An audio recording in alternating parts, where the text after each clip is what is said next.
യേശുക്രിസ്തു എന്തിനു ഭൂമിയിലേക്ക് വന്നു?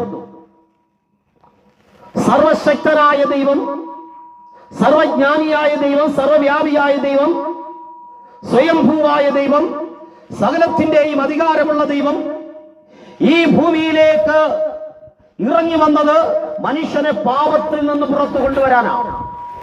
പാപത്തിന്റെ അധീനതയിൽ മദ്യത്തിനും ലഹരിമരുന്നിനും ജഡികമായ പാപങ്ങൾക്കുമൊക്കെ അടിമപ്പെട്ട് ദൈവമാരെന്നറിയാതെ അറിഞ്ഞ ദൈവത്തെ വാസ്തവമായി സത്യത്തിലും ആത്മാവിലും ആരാധിക്കാതെ തങ്ങൾക്കിഷ്ടമുള്ളതുപോലെ ജീവിച്ച ജനതയെ പാപത്തിൽ നിന്ന് പുറത്തു കൊണ്ടുവരുവാനാണ് യേശുക്രിസ്തു ഭൂമിയിലേക്ക് വന്നത്. മനുഷ്യന് രോഗസൗഖ്യമോ കടഭാരത്തിൽ നിന്നുള്ള വിടുതലോ കുടുംബത്തിലെ സമാധാനമോ ഇങ്ങനെ മനുഷ്യൻ ആഗ്രഹിക്കുന്ന ജീവിതത്തിന്റെ സാഹചര്യങ്ങളിലെ അവന് വേണ്ടുന്ന നന്മകളൊക്കെ നൽകിത്തരുവാൻ ദൈവത്തിന് സ്വർഗത്തിൽ നിന്ന് ഒന്ന് പറയുകയോ അല്ലെങ്കിൽ അവിടെ നിന്ന് കൽപ്പിക്കുകയോ ചെയ്താൽ കഴിയുന്ന കാര്യമാണ്. എന്നാൽ ദൈവത്തിന് സ്വർഗത്തിൽ ഇരുന്നു കൊണ്ട് ചെയ്യാൻ കഴിയാതെ പോയ ഒരു പ്രധാനപ്പെട്ട കാര്യമാണ് മനുഷ്യന്റെ പാപത്തിന്റെ പരിഹാരം വരുത്തുക എന്നുള്ളത്. കാരണം മനുഷ്യനെ ദൈവം സൃഷ്ടിച്ചത് സ്വന്തം ഛായയിലും സാദൃശ്യത്തിലുമാണ്. ആത്മാവായ ദൈവം ആത്മാവുള്ളവനായി മനുഷ്യനെ സൃഷ്ടിച്ചു. പക്ഷി മൃഗാദികൾക്കോ ഭൂമിയിലെ മറ്റ് ചരാചരങ്ങൾക്കോ ഒന്നും തന്നെ ആത്മാവില്ല. ആത്മാവുള്ള ഒരു മനുഷ്യനെ ഭൂമിയിൽ സൃഷ്ടിച്ചു. ദൈവത്തിന്റെ ഛായയായ ആത്മാവിൽ മനുഷ്യനെ സൃഷ്ടിച്ചു. ആ ആത്മാവിനകത്തേക്കാണ് ദൈവത്തിന്റെ ഇടപെടിയിൽ ഉണ്ടാകുന്നത്. ദൈവത്തോട് മനുഷ്യന് ബന്ധപ്പെടാൻ കഴിയുന്നത് അവന്റെ ആത്മാവിലൂടെയാണ്. അങ്ങനെ ദൈവത്തോട് ബന്ധം സ്ഥാപിച്ച് ദൈവത്തോടുള്ള കൂട്ടായ്മയിലും ദൈവത്തോടുള്ള ബന്ധത്തിലും ദൈവം വിശുദ്ധനായിരിക്കുന്നത് പോലെ വിശുദ്ധരായി ജീവിക്കുവാൻ പാപമില്ലാത്തവനായി ഭൂമിയിൽ സൃഷ്ടിച്ച ആദാം എന്ന് പറയുന്ന മനുഷ്യൻ പിശാചിന്റെ ഉപായത്തിനകത്ത് വീണുപോയി ദൈവത്തെ ത്യജിച്ചു കളഞ്ഞ് ദൈവത്തിന്റെ കൽപ്പനകളെ ലംഘിച്ച് അവൻ പാപം ചെയ്തു. അന്നു മുതൽ ആദാമ്യ സന്തതിയായി ഭൂമിയിൽ ജനിക്കുന്ന സകല മനുഷ്യനും പാപത്തിന്റെ കീഴിലായി മാറി.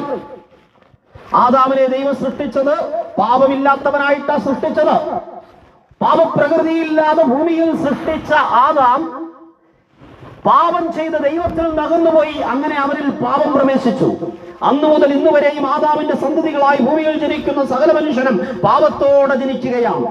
ഇങ്ങനെ പാപത്തോടെ ജനിക്കുന്ന മനുഷ്യൻ പാപത്തിൽ നിന്ന് പുറത്തു വന്നു വരുവാൻ പലതരത്തിലുള്ള ആചാര കർമ്മങ്ങളൊക്കെ അവൻ ആരംഭിച്ചു. അങ്ങനെയാ ഭൂമിയിൽ മതങ്ങളൊക്കെ ആരംഭിച്ചത്. മതങ്ങളൊക്കെ കർമ്മങ്ങൾക്കകത്ത് അധിഷ്ഠിതമാണ്.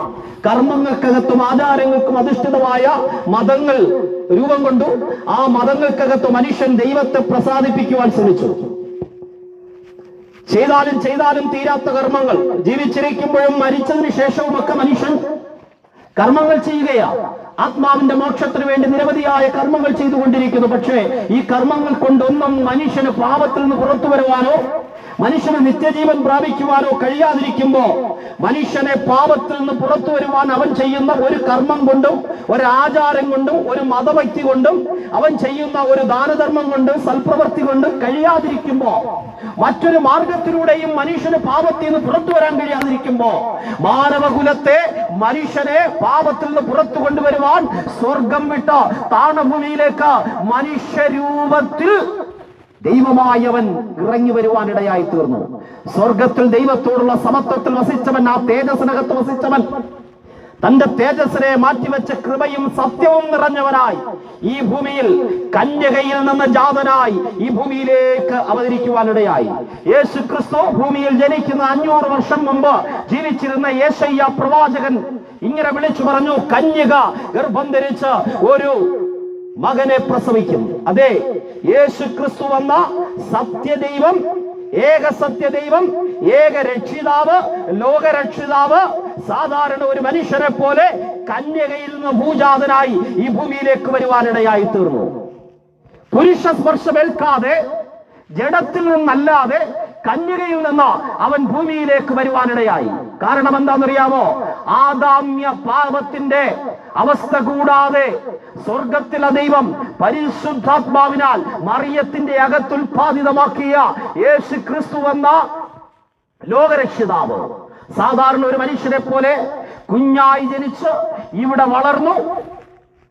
പക്ഷെ ഒറ്റ പ്രത്യേകത മാത്രമാണ് യേശുവിനുണ്ടായിരുന്നത്. നമ്മിൽ നിന്ന് യേശുവിനുണ്ടായിരുന്ന പ്രത്യേകത, നമ്മളെ പോലെയുള്ള എല്ലാ ശാരീരിക പ്രകൃതികളും യേശുവിനുണ്ടായിരുന്നെങ്കിലും അവൻ ദൈവമായിരുന്നു, പൂർണ്ണ ദൈവമായിരുന്നു. പുരുഷ സ്പർശമേൽക്കാതെ ഭൂമിയിൽ ജനിച്ച യേശു ക്രിസ്തുവിൽ പാപമില്ലായിരുന്നു. അവൻ പരമപരിശുദ്ധനായിരുന്നു. പാപത്തെക്കുറിച്ച് അറിഞ്ഞിട്ടില്ലാത്ത, പാപം ചെയ്തിട്ടില്ലാത്ത, പാപത്തെക്കുറിച്ച് ആർക്കും ബോധ്യം വരുത്താൻ കഴിയാത്തവനായിരുന്നു യേശു ക്രിസ്തു. ആ യേശു ക്രിസ്തു ഭൂമിയിലേക്ക് വന്ന് 33 തിരുവയസ്സ് വരെയും ഈ ഭൂമിയിൽ ജീവിച്ചു. നമ്മിൽ ഒരുവനായി നമ്മെ പോലെ സകലവിധമായ പ്രതിസന്ധികളിലൂടെയും പരീക്ഷണങ്ങളിലൂടെയും ബലഹീനതകളിലൂടെയും യേശു കടന്നുപോയി. പക്ഷേ പിശാചിന്റെ പ്രലോഭനങ്ങൾക്കും പിശാചിന്റെ തന്ത്രങ്ങൾക്കും പിശാച് ഒരുക്കിയ ബലഹീനതകൾക്കും യേശുവിനെ തോൽപ്പിക്കാൻ കഴിഞ്ഞില്ല. അവൻ സാത്താനെ വെല്ലുവിളിച്ചു. യേശു സാത്താനെ വെല്ലുവിളിച്ചു. പരീക്ഷയിൽ യേശു വിജയിക്കുവാൻ ഇടയായി തീർന്നു. ഒരിക്കൽ ഏദൻ തോട്ടത്തിൽ വെച്ച് പിശാചിന്റെ പരീക്ഷയിൽ ആദ്യ മനുഷ്യൻ പരാജയപ്പെട്ടുവെങ്കിൽ, ഇവിടെ പിശാചിന്റെ പരീക്ഷയിൽ യേശു ക്രിസ്തു വിജയം വരിക്കുവാനിടയായി തീർന്നു.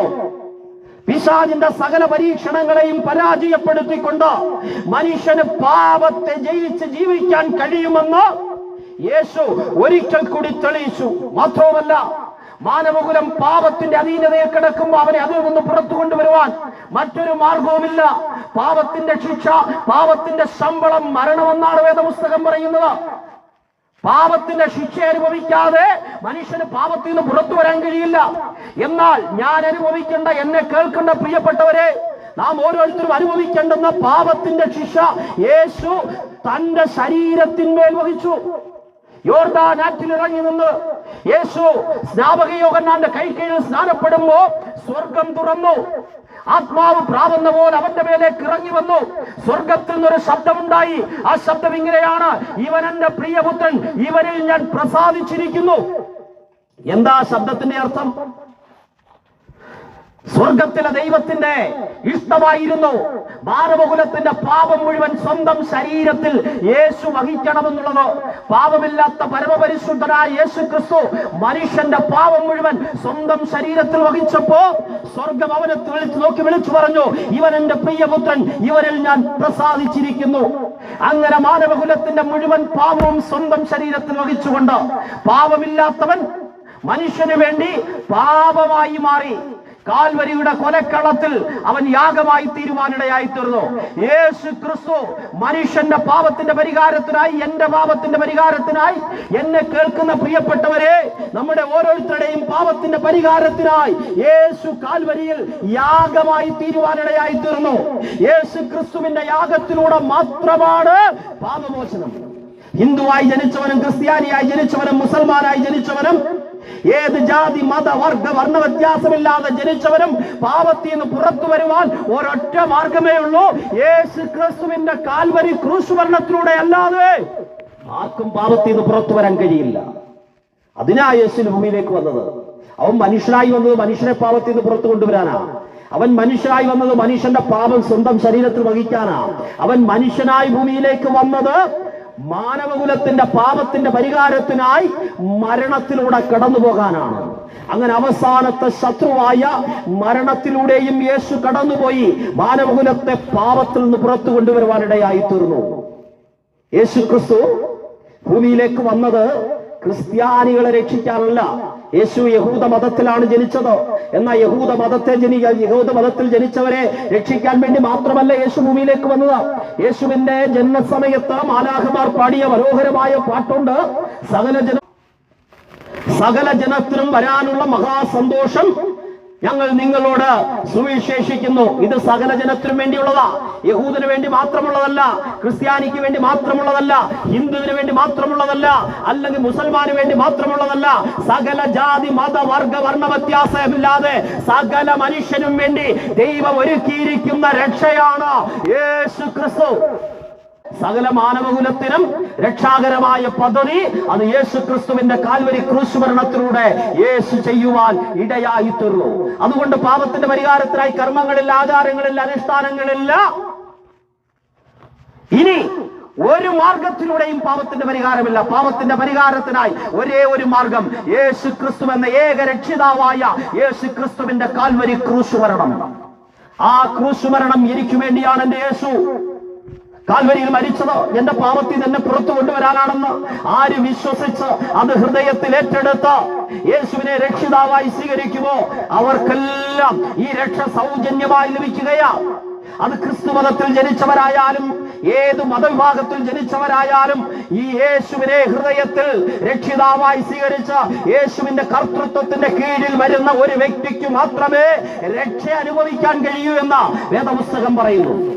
വേദപുസ്തകം അടിവരയിട്ട് പറയുന്ന ഒരു വാക്യമുണ്ട്, മറ്റൊരുത്തരിലും രക്ഷയില്ല. ആകാശത്തിന്റെ കീഴിൽ മനുഷ്യരുടെ രക്ഷയ്ക്കായി നൽകപ്പെട്ട വേറെ ഒരു നാമവുമില്ല. വേറെ ഒരു ഗുരുക്കന്മാരുമില്ല, വേറെ ഒരു തത്വചിന്തകളുമില്ല, വേറെ ഒരു ഈസങ്ങളുമില്ല, ഒരു മതങ്ങളുമില്ല. ഒരേ ഒരു വ്യക്തി, യേശു എന്ന ഏക രക്ഷിതാവിലൂടെ അല്ലാതെ മാനവകുലത്തിന് പാപത്തിൽ നിന്ന് മോചനമില്ല, രക്ഷയില്ല എന്ന് വേദപുസ്തകം പറയുന്നു. അതുകൊണ്ട് നിത്യജീവൻ പ്രാപിക്കുവാൻ, ആത്മരക്ഷ പ്രാപിക്കുവാൻ, സ്വർഗത്തിൽ എത്തിച്ചേരുവാൻ ഒരേ ഒരു മാർഗം യേശു എന്ന മാർഗം. അതുകൊണ്ടാ ഞങ്ങൾ ഈ തെരുക്കോടിൽ നിന്നുകൊണ്ട് ലജ്ജ കൂടാതെ ഈ സുവിശേഷത്തെ വിളിച്ചറിയിക്കുന്നത്. യഹൂദന്മാർക്ക് ഇടർച്ചയും യമനന്മാർക്ക് ഭോഷത്വമായി തോന്നുന്ന സുവിശേഷം, കുറച്ചുകൂടി പറഞ്ഞാൽ മതഭക്തിയിൽ ആണ്ടു നിൽക്കുന്ന മനുഷ്യന് ഇതൊരു ഇടർച്ചയാണ്. തത്വജ്ഞാനങ്ങളും അത്തരത്തിലുള്ള ഇസങ്ങളുടെ പുറകെ പോകുന്ന മനുഷ്യന് ഇതൊരു ഭോഷത്വമാണ് എന്ന് വിശ്വസിക്കുന്നവർക്ക് ഇതൊരു ദൈവശക്തിയാണ്. ഇന്ന് പകൽ ഞങ്ങൾ നിങ്ങളോട് വിളിച്ചു പറയട്ടെ, നിങ്ങൾ അണിഞ്ഞിരിക്കുന്ന ആ മതത്തിന്റെ ചട്ടക്കൂട് വിട്ടൊന്ന് പുറത്തു വന്ന, നിങ്ങൾ കൊണ്ടു നടക്കുന്ന ബൗദ്ധികമായ ജ്ഞാനത്തിനപ്പുറമായി നിന്നുകൊണ്ട് ഈ സുവിശേഷത്തെ സ്വർഗത്തിലെ ദൈവം മനുഷ്യന് വെളിപ്പെടുത്തിയ വെളിപ്പാടാണെന്ന് വിശ്വസിച്ച് അത് ഏറ്റെടുക്കാൻ തയ്യാറാണെങ്കിൽ ഇത് ദൈവശക്തിയാണെന്ന് ഇന്ന് പകൽ ഞങ്ങൾ നിങ്ങളോട് വിളിച്ചു പറയുവാൻ ആഗ്രഹിക്കുന്നു. യേശു മരിച്ചു, എല്ലാവരെയും പോലെ അടക്കം ചെയ്തു. എന്നാൽ മൂന്നാം ദിവസം യേശു കല്ലറകൾ ഭേദിച്ച് ഉയർത്തെഴുന്നേറ്റു. ദൈവമായിരുന്നവൻ, അവനെ പിടിച്ചു വെക്കുവാൻ കല്ലറകൾക്ക് കഴിഞ്ഞില്ല, മരണവാസങ്ങൾക്ക് കഴിഞ്ഞില്ല. മരണത്തെ തോൽപ്പിച്ച് കല്ലറകളെ ഭേദിച്ച യേശു ഉയർത്തെഴുന്നേറ്റ് താൻ ദൈവപുത്രനാണെന്ന് ശക്തിയോടെ തെളിയിക്കുവാനിടയായി തീർന്നു. നിങ്ങൾ ക്രിസ്തുവിൽ വിശ്വസിക്കുക. മരണത്തിനപ്പുറം ഒരു ജീവിതമുണ്ട്. മനുഷ്യ, നമ്മളൊക്കെ മരിക്കും. ഏറിയാൽ 70 അല്ലെങ്കിൽ 80. ഇവിടെ എത്രയൊക്കെ എന്തൊക്കെ നേടിയാലും, കൊട്ടാരം ഉണ്ടാക്കിയാലും, തോട്ടങ്ങൾ വാങ്ങിക്കൂട്ടിയാലും, എത്രയെത്ര വിദേശ യാത്ര ചെയ്താലും, വലിയ വലിയ സമ്പാദ്യങ്ങൾ ബാങ്കിൽ ഉണ്ടെന്ന് പറഞ്ഞാലും സകല മനുഷ്യനും മരണത്തിന് കീഴടങ്ങിയ കഴിയും. ഏക മനുഷ്യനാൽ പാപം മൂലം മരണവും ലോകത്തിൽ പ്രവേശിച്ചെങ്കിൽ അന്നു മുതൽ ഇന്ന് വരെ മരണം മനുഷ്യന്റെ മേൽ വാഴുമ്പോ മരണത്തിനപ്പുറമായ ഒരു ജീവിതമുണ്ട്. മരണത്തിനപ്പുറമായ ഒരു ജീവിതമുണ്ട്. ആ ജീവിതം എവിടെയാണ് തീരുമാനിക്കുന്നത്? ഭൂമിയിലായിരിക്കുമ്പോഴാണ്. ഇപ്പോഴാകുന്നു സുപ്രസാദകാലം, ഇപ്പോഴാകുന്നു രക്ഷാ ദിവസം.